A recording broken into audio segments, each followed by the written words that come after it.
it'll pop and it'll throw the seed 15 feet. And like Montana and Utah, it's bad. I mean, they got millions and millions of acres of it. And it's rhizomatous, so it grows under the ground. It's really, really tough to control. So anyway, course of the year, we find these sites, we direct dollars to those that maybe didn't fall within a grant, and go out, just treat those, try to catch them before they get big. So this is the only one in Lake County that we have that we know of. Okay. There's some in Klamath that's kind of creeping this way over by Goodwill Mountain, but yeah. Education, like I said, I did recertification classes. Like Foz hit on, we're meeting the demand. Like most of the time we have 5 or 6 people attend a class. It's pretty nominal. We'd like to do more education, but trying to get people gathered up to do it. And to be honest, most bang for the buck that I reach most people for is just one-on-one. I mean, there's some weeks I do 10 or 12 site visits for about talking to people. That seems to reach more people than maybe a good class. It seems to have a little bit more effect too, I think. But we offer the classes, but can't make them attend. And then we also go to the state fair and we're working at the Oregon Farm Bags booth and help support them with that project. They have really cool and they have biological controls, but come up and look at them. That was a pretty big hit. Like I said, equipment, we offer that. And we do the county line treatments, industrial and all, airport, and railroad. And this is a shot of what we got at state line, Goose Lake Park, what's south of us and what's north of us. Yeah.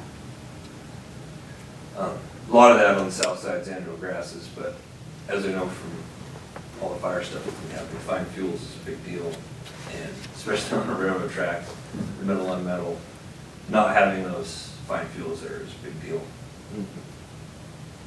But, so the takeaway is, you guys spend that $20,000, but you're getting a lot back, really. There's potential loss of value of the export hay market, loss of grazing. You know, some of the annual grasses is 30–50% reduction in grazing capacity, which is a huge deal for our county. Propagation of fire too, the fine fuels, forest fires, it's easier to start. I mean, there's places you go from here to the north end of the county on 31. There's annual grasses sitting right next to the roadside. You know, in cars that start 8 or 9 fires, if we have a buffer, that would be a big deal. But that's state highway, isn't that? That is state highway, yeah. And out of that $566,000 budget we got this year, almost all of it's spent in the county. It's all improving private land. Yeah. It's all hiring people from the county. All of our surveyors and contractors, everyone we hire, they get first priority essentially. So bringing along the roadside, do you have issues with just organic farming and stuff along the state highway? Is that one of the reasons why you can't always have that buffer? Yeah. Yeah, and part of the organic deal is, not against organic, but part of their plan when they submit it to say Oregon Tilth, who does most of the organic programs in the state, is they're supposed to do that themselves. Like either they do it by hand or mechanically or whatever. A lot of them, it's just, that's my excuse for not doing it. So play my organic card. It doesn't increase revenue, I mean, it increases the value of your hay, but on the other hand, there's things you gotta do to compensate for that, so. But yeah. So, that's my spiel. You have that along the railroad as well? What was that? Do you have that along the railroad as well? Organic farming, you can't spray in certain spots, or do you have to spray the whole track? A lot of that we just did it because that, like south of here, that right of way is buffered by a fence. Yeah. Most of the people don't down that way. There's not much organic that way. It's mostly west side. There's one in Adel.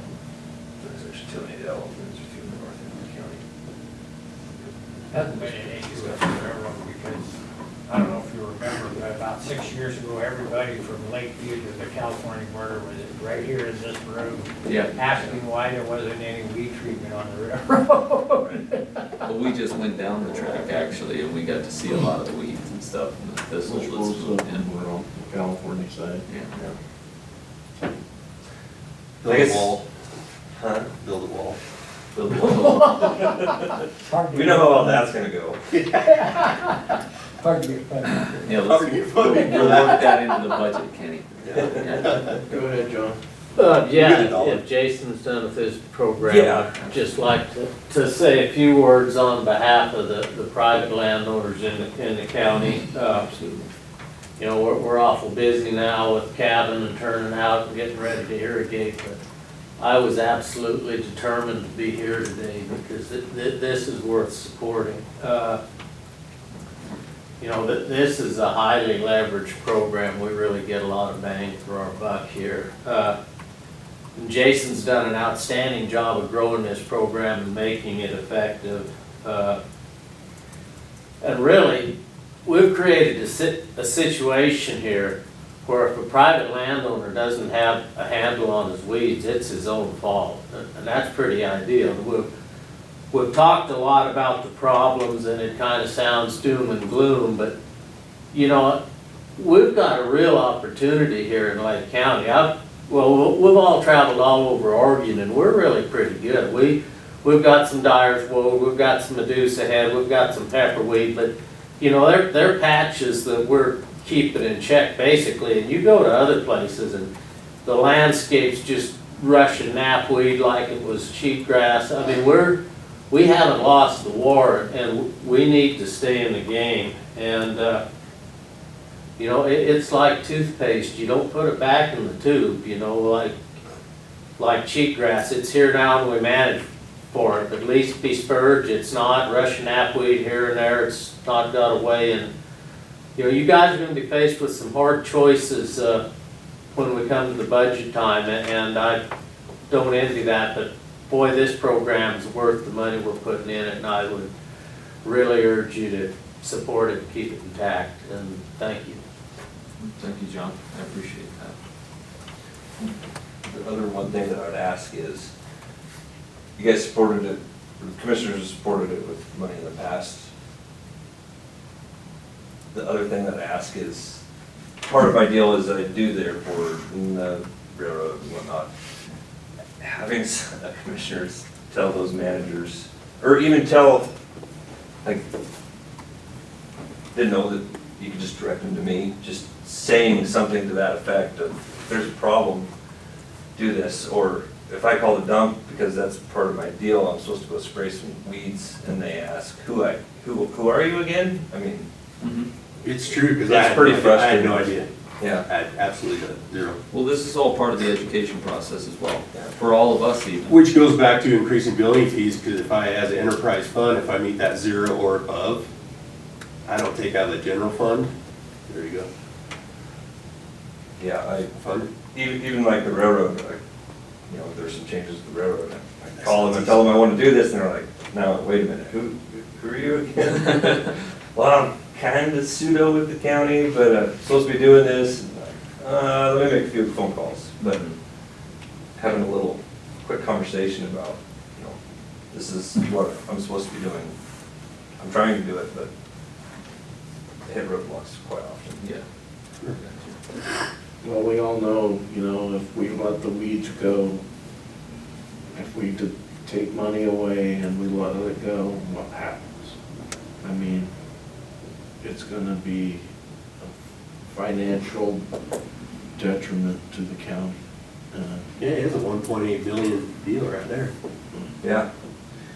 Yeah, if we don't do anything, that's according to the Oregon Department of Ag in 2014 or 16 we might have done it, but that's a big deal. It's a lot of loss. And that's just from, so that list of the top 25 noxious weeds, that's not counting annual grasses. Medusa henbit, not overrotted in that at all. Yeah. Is that like, does that include things like Japanese knotweed and things like that? Japanese knotweed, brush skeleton weed, Yeah. tansy. Because I know American Japanese blackberry. knotweed was they were looking at that like it was gonna become Right. one of the biggest concerns. And even since that, and we don't have this problem in our county, but the aquatic weeds, they're talking Yeah. about choking up the even the Columbia. I mean, Yep. they're putting a lot of money into the Columbia trying to keep Those weeds keep those bay. weeds out. I mean, they're diving and pulling them by hand. It's a big deal. So, Is there a USA weed? It's, not really. Everything's Canadian and Russian and Japanese. Oh, I well, think they no, call no, but the Canadian thistle is American thistle in Canada. Yeah. Depends on where you are, but So, from a biological standpoint, is there a way to make biofuel out of any of these weeds? you gotta have tons of them. You gotta, no, Might be a there's $1.8 places. billion revenue You source. could harvest the knapweed off the right-of-ways in Deschutes County, okay, because it's so ubiquitous. And maybe get a few tons, but then I'm gonna toot our horn here, the CWMA's horn. We couldn't, we go broke. Okay, yeah, could you do it? You bet you could. But you need tons of material, and you're not getting tons of noxious weed material out of Lake County because with the And we're not exception gonna of- start growing it either. Yeah. I'm just curious, I'm just With the exception of the curious. I annual keep seeing that grasses. 1.8 billion. With a B. Yeah, with the exception of the annual grasses, there's a whole bunch of people that are pouring a whole bunch of chemical on them to keep them to where they're not economically viable infestations. That Roundup? No, it's way better than that. Oh. Time frame we're looking at a potential loss of 1.8 billion I think it's within 20 years. within 20 years. So that right now is at 83.5, Yeah, but that's if what- left unchecked, Yeah. we're looking at that much of an increase over a 20-year period or less. Yeah. Yep. No, just to clarify.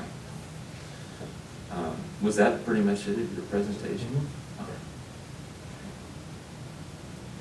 Thank you, Jason. Yeah. I appreciate I it. had to my, We'll continue having a conversation and look at this in the So future. if one of you guys want to volunteer to be a liaison for the CWMA board, it's pretty easy. yeah, pretty easy. We might even, Off right here though.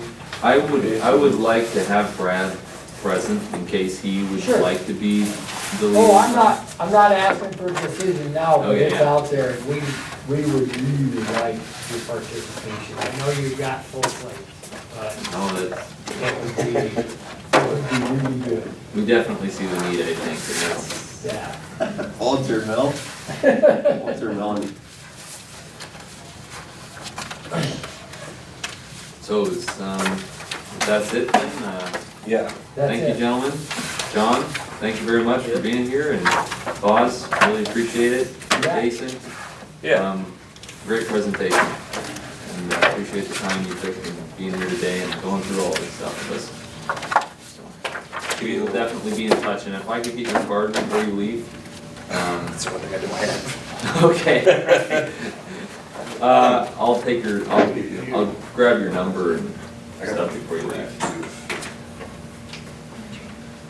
Something to look at or think about anyway. Excellent. Thank you so much. Yeah. Oh, thank you. You want his number? Yeah. Yeah. Yeah, we'll get it after I close the, Yeah. we'll take a recess and we'll come back around, we'll take a recess now. The time looks to be about 11:16. We'll come back in the session 12:30. Meeting adjourned. It's,